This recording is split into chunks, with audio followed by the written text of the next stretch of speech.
متابعينا الكرام صباح الفل عليكم. احنا النهارده مجله سكوتر اليكس وغاوي سكوترز جايين بقى في حلقه مميزه. هنوريكم النهارده ان شاء الله تغيير زيت باكم الفرامل وازاي تجمع فرامل للمكنه الفرامل الخلفيه.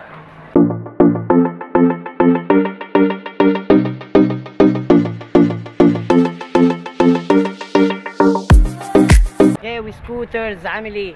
عامل ايه؟ ازيك؟ استنونا في فيديوهات تانية ان شاء الله تعالى كتير. هنعمل شغل جامد مع بعض احنا ومجلة سكوترات، وان شاء الله تعالى خير، اللي جاي احسن. النهارده ان شاء الله تعالى هنغير زيت الباكن بتاع الماستر بتاع الفرامل، وهنوريكم ازاي ناخد الهواء منه. بص يا شباب، احنا الاول اهو بنفك الجمجمه اللي فيها علبه الفرامل. تمام، يبقى الخطوه الاولى ان احنا هنفك الجمجمه زي ما انتم شايفين كده. ديت العلبه اللي فيها زيت الفرامل اللي احنا المفروض بنفكها، وبعد كده بنملى منها الفرامل. طبعا زيت الباكم يفضل ان احنا بنستخدم زيت فرامل دوت 3 او دوت 4 زي ما مكتوب على العلبه. تمام، وهو طبعا بيبقى مكتوب لك اهو، بص كده على العلبه بنستخدم دوت 4 او دوت 3. طبعا نراعي دايما ان احنا لازم نشيك طبعا على زيت الفرامل لان هو مهم جدا وضروري. كمان حاول ان انت كل 5000 كده مثلا تفتح العلبه وتشيك طبعا على زيت الفرامل وتشوف اللزوجه بتاعته. كمان هتلاقي في الجنب كده زي عدسه، تعالوا كده اوريها لكم. ديت من خلالها انت تقدر، العدسه الجانبيه اهيت تمام، لو انتوا شايفينها تقدر من خلالها ان انت تشيك طبعا على مستوى الزيت بتاعك. طيب بصوا كده يا شباب، احنا دلوقتي هنوريكم بقى الزيت القديم والمنظر كان عامل ازاي كده. عشان كده دايما لازم بنقول ان احنا نشيك على زيت الفرامل. بصوا كده يا جماعه زي ما انتم شايفين العلبه كده طالعه ازاي. الرواسب اللي هي طالعه ديت كلها دي تسد معاك البستم اللي هو بتاع مصدر الفرامل، تخلي معاك فيه هواء ويحصل معاك مشاكل. كل دوت ناتج عن ايه؟ عن نوع الزيت الرديء. يعني بص هنا، انت لو تقرب كده بص شوف الكوتش دوت، شايف الترسبات ديت؟ كل ديت تيجي في المجرى بتاعت البساتم بتاعت المصدر تعمل معاك مشاكل. هي دي اللي بتاخد معاك هواء، فلازم كل فتره ان انت تبص عليها وتعمل تشيك عليها.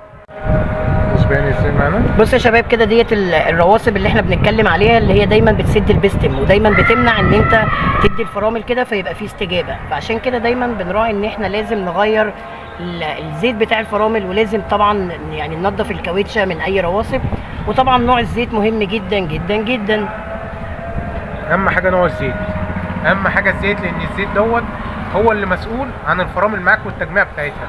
هو عاده يفضل ان احنا نحط زيت دوت 4 يعني هو بيبقى افضل معاك في التجميع. هو مش باللزوجه ان هو بيبقى اتقل، هو اللزوجه بتاعت دوت او دوت ثابته، لكن التجميع بتاعته استجابته للتجميع وان يمشي فيه الهواء الفراغات بتاعته بيبقى اقل، فبيبقى افضل. زي ما انتم شايفين كده يا شباب، ادي الزيت القديم اهوت، دوت المنظر قدامكم. تمام، احنا دلوقتي ان شاء الله هننزل الزيت القديم وهنحط طبعا الزيت الجديد. ديت يا جماعه خزنه الزيت زي ما انتم شايفين كده. بصوا الرواسب اللي فيها، ده بقى جاي ناتج عن نوع الزيت الرديء اللي انا كنت حاطه. طبعا المفروض ان يبقى معانا سرنجه نشفط الزيت دوت كله وبعديها بمنديل، بس هنا للاسف ما لقيناش، فاحنا بنحاول ان ايه ننضفها كده.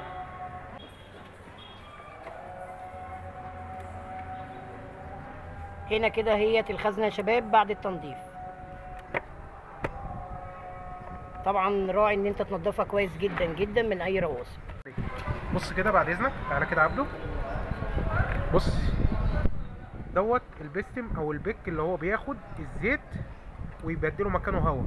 دوت لو اتسد معاك ده يعمل لك مشكله، يبوظ لك الدشمه كلها بمصدر الفرامل دوت كله. ده جزء الفرامل دوت لوحده، ده جزء، وورا دوت جزء تاني، فده من ضمن الحاجات اللي ممكن تعمل معاك مشاكل. فلازم ينضف كويس، ما يبقاش فيه اي رواسب او اتربه. دي بتبقى غرفه مغلقه عليه. هنا بقى يا شباب بنحط الزيت الجديد.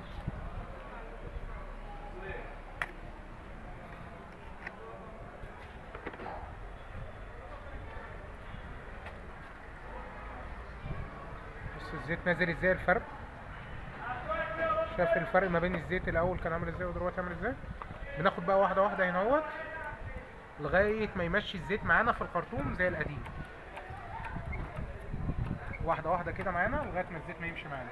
طبعا كان في طريقه تانية على القناه اللي هي بتاعت السرنجه اللي انا كنت عاملها عندي على القناه، اللي هو بتاعت السرنجه دي كانت بتكون اسرع، بس دلوقتي احنا مش معانا. احنا دلوقتي في الوضع اللي هو العادي من غير سرنجه ولا اي حاجه. انت بتفضل تعمل كده اهوت لغايه ما ينزل معاك، يتدفق معاك الزيت لغايه ما يجي من النار. بص كده معايا يا عبده،